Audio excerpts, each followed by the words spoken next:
원전 수사의 특수활동비로 맞불. 월성 원전 1호기 조기 폐쇄 결정과 관련해 검찰이 이틀간 대대적인 압수수색을 벌였습니다. 검찰의 행보에 여권은 윤석열 총장이 정권 흔들게 나섰다 이렇게 맹공을 퍼붓는데요. 그 목소리부터 들어보시죠.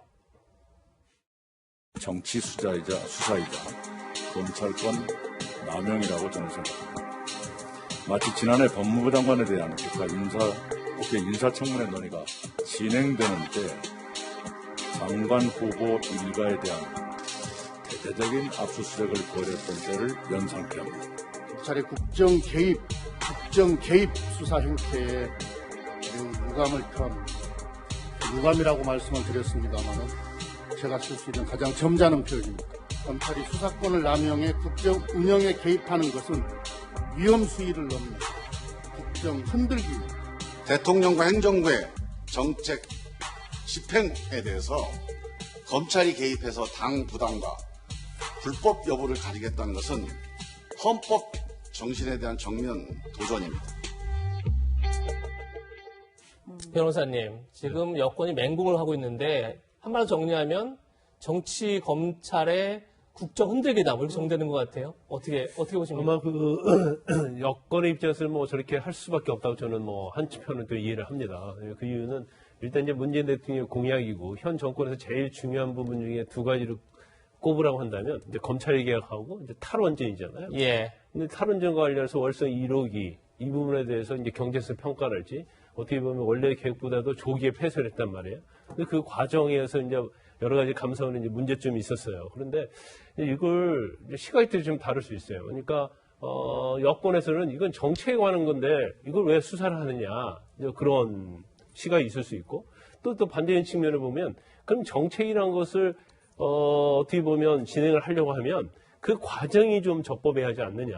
그런데 최재형 감사원장이 국감에서 얘기를 했습니다마는 그 과정에 있어서 공무원들이 444개라는 파일을 삭제를 하고 또 왜 청와대랄지 아니면 산업부에서 거기에 대해서 압력을 가했다는 취지의 얘기를 했었고 그에 관련된 참고 자료를 검찰에 제출했어요. 그러니까 감사원이 고발을 안 했지만 비리라고 보이는 참고 자료를 검찰에 제출했고 또 국민의힘에서는 이 부분에 대해서 또 고발장을 제출했거든요. 그럼 검사의 수사는 불가피할 수밖에 없다고 저는 봐요. 그런데 이제 지금 현재 시점에서 수사를 하는 게 과연 이게 정권을 흔들게 하는 게 아니냐. 특히 이제 윤석열 총장과 워낙 현 정부 또 추미애 장관과 대립각을 세우기 때문에 거기에 대해서는 뭐 곱지 않은 시선을 보고 있고 이 부분이 만약에 수사를 통해서 청와대랄지 아니면 산자부 그리고 한국수사협회랄지 어떤 경제성 평가랄지 그런 부분에서 조작을 했다든가 범죄 행위가 발견되면 이건 정부의 치명적일 수밖에 없기 때문에 여권에서는 이제 반발하는 것은 뭐 상당히 이해가 가는 측면이 있습니다. 네. 예, 방금 있었던 바이든 후보의 기자회견 내용을 속보로 좀 준비했습니다. 보시는 것처럼 승리 선언은 아직 하지 않은 그런 상태입니다. 다만 숫자가 말해준다. 결국은 매직 넘버 270을 훌쩍 넘어서 우리가 이길 거다. 이렇게 좀 강조하고 있고요. 국민들 지쳤지만 더 지켜봐야 한다. 저희가 조금 전에도 굉장히 개표 과정이 늦다. 이런 이제 얘기를 했었는데 어떻게 보면 나흘째 좀 이어지는 개표에 굉장히 국민들이 지쳤겠지만 일단은 계속 지켜보자. 그러면서 시간이 지날수록 결과는 명확해질 것이다. 이렇게 얘기하고 있습니다. 그리고 분열 해소하고 통합을 위해서 나아가자. 결국은 지금 양쪽 지지자들이 굉장히 강하게 지금 대립하고 있는데 침착하게 개표 결과를 지켜보면서 상황을 보자. 지금 이렇게까지 지금 바이든 후보가 얘기하고 있습니다. 네, 미국 대선 속보는 들어온 대로 전해드리고 원전 수사 이야기를 계속 진행해 볼 텐데요. 이런 여당의 반응에 야당에서는 수사 방해라고 맞받았습니다. 들어보시겠습니다. 권력에 대한 산 권력에 대한 수사를 해야 된다고 하면서 권력에 대한 수사를 하면 늘 방해하고 비판하고 이렇게 하면서 공수처는 또 상권력에 대한 수사를 하기 위해서 공수처가 필요하다고 하니까 정말 제정신인지 아닌지 이거 뭐라고 비난해야 될지 모르겠습니다. 압수수색은 법원의 영장을 발부받아 하는 것인데 사법부 판단을 부정하는 것인지도 헛갈리고 의문스럽습니다. 네, 평론가님 앞서 변호사님께서 말씀 주셨지만 결국 검찰의 칼날이 정부나 청와대를 향할 수 있을 것이라는 그런 가능성 때문에 더욱 예민하다 이렇게 볼 수 있을까요? 네, 그렇게 볼 수 있습니다. 근데 이게 제가 보기에는요, 두 가지 단계가 좀 혼재돼 있어요. 이렇게 월성 1호기 원전의 조기 폐쇄가 타당했느냐 아니냐. 감사원이 결론을 못 냈죠. 근데 문제는 경제성 평가에서는 이 조금 이제 격하게 얘기하자면 조작의 정황이 있다. 증거도 은폐했다. 이런 문제 제기를 강하게 한 거죠. 그래서 경제성 평가는 문제로 남았는데 월성 1호기는 사실은 제가 보기엔 조기 폐쇄가 아니에요. 설계 수명을 다 했어요. 근데 이것을 7천억을 투자해서 10년 더 쓰기 위한 준비를 한 거예요. 근데 여기에 대해서는 이미 지난 정부, 지지난 정부에서 갑론을박이 있다가 시민단체는 반댈세. 그 다음에 이게 한수원 쪽에서는 해보자. 이런 이제 이 과정 결과 이번 정부에 들어와서 10년의 시효도 거의 다 지났습니다. 가동해도 몇 년 가동 못합니다. 그런데 이것은 폐쇄하는 게 맞겠다라는 결정을 내리고 탈원전 정책으로 가고 있는 거죠. 그래서 저는 뭐 청와대의 정책 기조라든가 이런 부분에 대해서는 문제 삼기가 어렵고 지금 감사원이 발표한 경제성 평가를 정말 조작했느냐 이 문제에 대해서 해당 뭐 이 공무원들이나 혹은 이 직원들이 이것을 정말 부당하게 위법한 정황이 있느냐 여기에 대한 수사라고 보거든요. 그래서 전 여당 전체가 너무 이렇게 들끓을 이유도 없고 그리고 이제 감사원에서 문제 제기한 그 측면에 대해서만 검찰도 이걸 탈원전 정책 수사 이렇게 하면 큰일 날 일이고요. 이것은 정말 핀포인트 이 어떤 조작을 은폐하려고 했던 공무원이나 혹은 관계자들이 있는지에 대한 수사로 좁혀서 진위를 밝히면 좋겠습니다. 변호사님, 근데 지금 여권이 또 하나 문제 삼고 있는 부분이 아마도 수사 주체인 것 같아요. 그러니까 지금 이두봉 대전지검장은 윤석열 총장의 예전 대검 참모였고 수사 실무 책임자인 이상영 부장검사는 과거에 국정원 댓글 사건 때 윤석열 총장과 같이 일했던 이제 검사였단 말이에요. 그러다 보니까 아무래도 여권도 더 긴장하는 게 아닌가 싶은데 어떻게 보십니까? 여당 입장에서 이제 그렇게 보는 것 같아요. 이제 대전지검에 있는 이두봉 검사장 그리고 그 담당하는 이제 부장검사가 윤석열 총장의 사산이라고 볼 수 있다고 이제 보고 있는 거죠. 그래서 이게 정권에서 이제 수사를 하는 것이 아니냐 이런 좀 의구심을 갖고 있는 것 같아요. 더군다나 지난달 29일 날 물론 이제 정례적인 거였지만 대전지검국을 방문했잖아요. 29일 방문했는데 얼마 되지 않아서 바로 압수수색이 들어갔거든요. 그러니까 이제 시점의 어떤 미묘성 이런 거 전체적으로 보면 이제 정치검찰이 이제 정권의 흔들기다 이렇게 공격을 하고 있는 것 같아요. 근데 저도 사실은 이제 압수수색 들어갔다고 해서 좀 깜짝 놀라긴 했어요. 왜냐하면 국민의힘에서 고발장 접수한 지 한 2주 정도 됐거든요. 그리고 사실은 물론 뭐 신속하게 수사를 할 수 있죠. 거기에 대해서 뭐라고 할 수는 없어요. 그렇지만 이제 여당 입장에서 보면 국민의힘의 고발장이 접수가 됐는데 이건 정책에 관한 거기 때문에 아예 조사 않고도 이거 끝낼 수 있는 거 아니냐. 근데 그것은 제가 볼 때는 지나친 그건 무리한 생각이라고 보거든요. 이제 수사의 시점이랄지 이런 것들이 얽히면서 특히 이제 윤석열 총장이 계속적으로 강연, 부장검사 통해 강연을 하면서 이제 살아있는 권력 운운을 하고 계속 맞부딪혀 가면서 이 시점이 압수수색이 들어와 버리기 때문에 이제 여당에서는 굉장히 공개를 많이 하고 있고 그 다음에 수사하는 측근들이 윤석열 총장이기 때문에 윤석열 총장의 지시 없이는 이 수사가 이루어졌겠느냐. 그러면서 이것은 정권에 대한 정면 도전이다. 이렇게 주장을 하고 있는 거죠. 네, 이런 가운데 추미애 법무부 장관은 윤석열 검찰총장의 특수활동비 사용에 대한 조사를 지시했습니다. 그제 국회 법사위에서 나온 여당 의원들의 지적이 발단이 됐는데요. 직접 들어보시겠습니다. 지금 윤 총장이 뭐 대선을 나가니 많이 하고 있어요. 대선 후보가 대선 1년 앞두고 84억의 현금을 영수증을 집행을 합니다. 지금 있을 수 있는 일이에요 이게? 그런 우려는 사실은 좀 심각하다고 할 수가 있고요. 앞으로 이제 구체적인 그 집행 내역을 정기적으로 보고받는 방안을 좀 적극 검토해 보겠습니다. 수사비. 네, 변호사님 저희가 그 지시한 내용을 좀 구체적으로 영상으로 준비를 해봤는데 저는 눈에 띄는 내용이 이 내용이에요. 특정 검사나 특정 부서에 한 번에 500만 원 이상을 지급했거나 배정한 내역을 파악해서 주문해라. 조사해라 이 내용인데 이 500만 원이 의미가 있는 건가요? 500만 원 의미가 있죠. 왜냐면 500 자살하기까지 다 조사할 수는 없을 거예요. 그것 가지고 또 어떤 딴지를 걸 수 없거든요. 500만 원 굉장히 큰 돈이단 말이에요. 그런데 지금 추미애 장관의 말하는 취지는 저는 이렇게 해봤어요. 일단 조 전 장관의 수사랄지 아니면 살아있는 권력에 대한 수사, 뭐 울산 선거 관련된 거랄지 그런 곳에는 굉장히 배정을 많이 한 게 아니냐. 근데 사실은 그건 배정 많이 할 수밖에 없어요. 왜냐하면 수사 규모가 크기 때문에.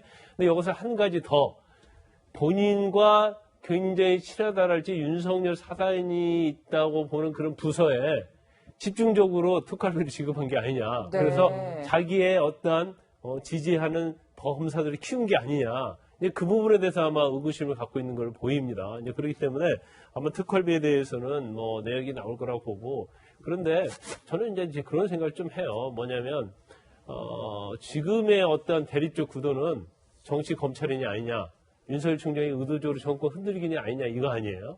그러면 이건 진검승부를 해야지. 예. 이걸 특활비 얼마 썼냐 뭐 이것 가지고 하는 것은 좀 치졸하다. 좀 대범하고 크게 좀 맞붙어야 한다 그렇게 봐요. 그래서 네. 이걸 자꾸 이런 걸 건드리면 오히려 윤석열 총장에 대해서는 오히려 더 논란을 일으키면서도 더 키우는 여당이 어떻게 보면 그 더욱 윤석열 총장을 더 키워주는 그런 영향이 있지 않을까라는 생각을 합니다. 네. 예. 변호사님 개인 의견 잘 들었고요. 일각에선 검찰이 원전 수사에 나서자 특활비로 맞불을 놨다 이런 시각도 있습니다. 야당은 추미애 장관이 특활비 의혹을 의도적으로 부풀리고 있다 이렇게 주장하고 있는데요. 한번 들어보시죠. 장관께서 중앙지검의 특활비가 하나도 안 내려간다고 하는데 제가 알기로는 확인한 바에 의하면은 이미 특활비 다 내려가고 있어요. 이제 저도 이제 들은 얘기니까 그러니까 그 사실관계를 확인을 하신 일선 다음에 검사들의 답변을 해주시면 고충을 들으니까 이제 그렇다는 아니, 건데요. 그러니까 그러나 이제 저도 확인할 특활비가 방법은 한 푼도 없죠. 아니 그 확인도 안 된 걸 안 내려간다고 그런 단전적으로 얘기가 말씀을 있다. 하세요. 예, 이현종 의원님. 네. 대검은 특활비를 임의로 쓰는 게 아니라 사전 계획에 따라 집행하고 있다. 이렇게 또 밝혔단 말이에요. 네. 그럼에도 불구하고 지금 이 논란이 앞으로 상당히 갈 것 같은데 지금 어떻게 보십니까? 이 특별활동비 같은 경우는 이제 왜 쓰냐면 특별활동비는 영수증 처리를 안 해도 되는 돈입니다. 아시겠지만 지난 박근혜 정부에서 사실 국가정보원의 특별활동비를 청와대에 줬다. 이 문제 때문에 최경환 부총리 뭐 등등이 구속이 된 바 있지 않습니까? 그렇죠. 근데 이 특활비 문제가 항상 이제 문제가 되어 왔죠. 왜냐하면 지금 법무부 장관도 제가 알기로는 한 20억 정도의 특활비를 쓰는 걸로 알고 있습니다. 자, 특히 이제 검찰총장에 쓰는 특활비 같은 경우는 전국에 있는 지검들 같은 경우에 이 수사비가 필요해요. 그냥 수사비 같은 경우는 보면 영수증을 발부받을 수 없는 그런 쓰임새가 많습니다. 정보원한테 예를 들어 돈을 준다든지 예. 뭐 등등 그런 용도로 사실은 많이 쓰고 있긴 하거든요. 자, 그러면 이 부분에 대해서 한다는 게 물론 뭐 해보면 뭐 밝혀지겠습니다만은 그러나 이게 지금 검찰총장의 특활비를 저렇게 하겠다고 이야기하는 것 자체가 과연 모르겠습니다. 과연 추미애 장관은 그럼 특별활동비를 잘 쓰고 있는지 아마 그 부분도 조사를 해봐야 될 필요성이 있는 것 같고 더군다나 추미애 장관은 본인이 지금 자신의 자녀의 지금 그 딸이 운영하는 식당에서 정치자금을 쓴 게 있지 않습니까? 또 그리고 자기가 파주에 있는 군부대 방문하는데 자기의 정치자금 카드로 아들이 근무하는 논산에서 식당비로 지출된 게 있어요. 그러면 자기가 정치인일 때 정치자금을 쓰는 용도가 한정돼 있거든요. 그걸 함부로 쓴 거는 그냥 넘어가면서 지금 검찰총장한테 특활비 제대로 썼는지를 밝혀보자고 이야기하는 게 이거야말로 내로남불이 아닌가라는 생각이 듭니다. 아까 김광선 변호사도 이야기했지만 정말 이 문제에 대한 본질적인 상황 갖고 이야기를 해야지 자꾸 이런 식으로 하면요. 정말 제가 아까 지적했듯이 추미애 장관은 자꾸 윤 총장을 오히려 반대로 키워줄 수밖에 없는 상황으로 정치로 갈 수밖에 없는 게 아닌가 그런 지적도 드리고 싶습니다. 네, 진중권 전 동양대 교수도 이현종 의원과 비슷한 문제 제기를 했는데요. 지난 9월 영상부터 함께 보시겠습니다. 여의도에서 근무하는 기자들을 이태원의 큰따님 식당에 식사하기 위해서 일요일인데요? 일감 몰아주기, 가족들한테 매출 올려주기, 내부재 거래, 정의와 공정에 반하는 일입니다. 그 당시는 제 딸아이가 이른바 다니던 직장을 관두고 청년 창업을 하고 싶다고 해서 모은 돈을 긁어서 창업을 했으나 높은 권리금 또 치솟는 임대료를 감당을 못해서 본질은 정치자금을 쓰신 겁니다. 딸의 가게를 돕기 위해서 지출하려고 거둔 게 아닙니다. 아니 그걸 딸 가게라고 해서 제가 공짜로 먹을 수는 없는 거죠. 그 당시는 제가 기자들과 이런저런 민생 얘기도 하면서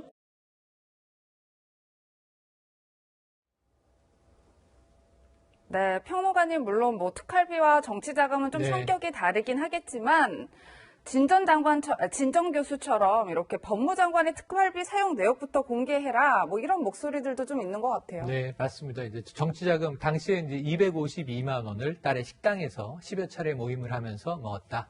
이 금액이 크진 않지만 어쨌든 이제 금액이 크고 작음을 떠나서 우리가 정치 선진국이니까 국민들이 이제 저런 공비에 대해서는 엄격해졌단 말이죠. 그래서 앞으로는 뭐 저는 추미애 당시 의원이 아니라 모든 의원들에게 동일하게 룰을 적용해야 되는데 지금 저 장면은 계속 정치 공방으로 돌고 도는 거예요. 지금 특활비 문제를 이제 검찰 측에 제기를 하니까 또다시 그럼 법무부 장관의 특활비는 제대로 썼는지 공개하라.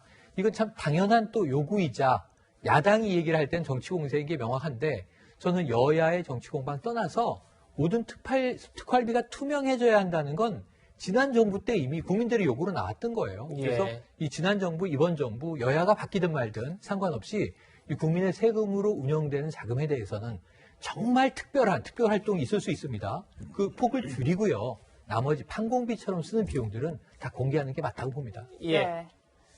이런 가운데 윤석열 총장은 마이웨이 하는 듯한 모습입니다.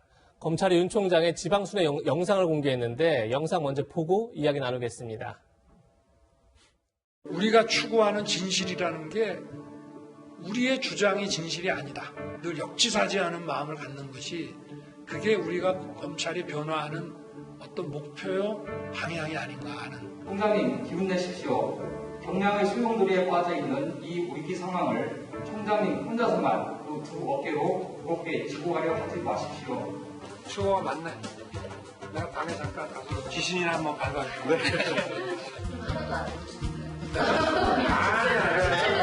아침에 좀 목욕탕도 가보고. 예, 민주당 대변인은 검찰이 이렇게, 어떻게 보면 굉장히 훈훈한 영상이죠. 이걸 공개하자 대검찰청이 뒤늦게 공개한 영상 속의 윤석열 총장은 시종일관 밝은 모습이었다. 지난달 국회 국정감사에 출석해 국민들께 보였던 모습과는 사뭇 달라 보였다. 정치인의 생각을 알고 싶으면 말이 아닌 발을 보라는 이야기가 있다.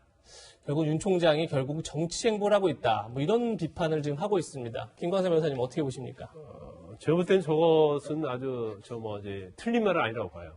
그것은 뭐 틀리지 않다고 보고 일단 지난 국감 이후에 일단 윤석열 총장은 정치인의 반열에 왔다 저는 그렇게 봅니다. 그래서 사실은 대전구검 방문한 것도 의례적인 거거든요. 그래서 이게 사실은 여기다 의미 부여할 필요가 없는 거고 유튜브 영상 올린 것도 그냥 윤석열 총장이 뭐 그전에 안 하던 걸 한 건 아니에요. 전체적으로 뭐 이제부터 쭉 했던 걸 그대로 한 거지만 여당 입장에서는 하나하나 행위가 이제 다 정치적으로 익힐 수밖에 없고. 영상 공개는 이례적인 거 아닌가요? 공개를 저걸 그 내부적으로 하죠. 예. 왜냐하면 검찰 어디를 방문했더랄지 총장의 어떤 근황 그건 당연히 하죠. 그렇지만 전에는 관심이 없죠 사람들이. 네. 뭐 재미있겠어요? 별로 재미없죠. 네. 오락도 아니고 엔터테인먼트도 아닌데 그런데 이제 본인이 정치적인 반열에 올랐기 때문에 저 하나하나에 대해서 의미를 부여하고 이제 해설을 하다 보니까 여권의 입장에서는 굉장히 웃고 있는 저 장면만저도 굉장히 이렇게 달갑게 보이지 않는 거예요. 아니, 근데 총장이 그러면 국회 가서는 웃고, 저기 가서 화내고, 그러면 또 여당이 무슨 논평을 낼까요? 저 웃고 이런 거 가지고 자꾸 트집 잡는 건 저건 좀 아닌 것 같습니다. 예.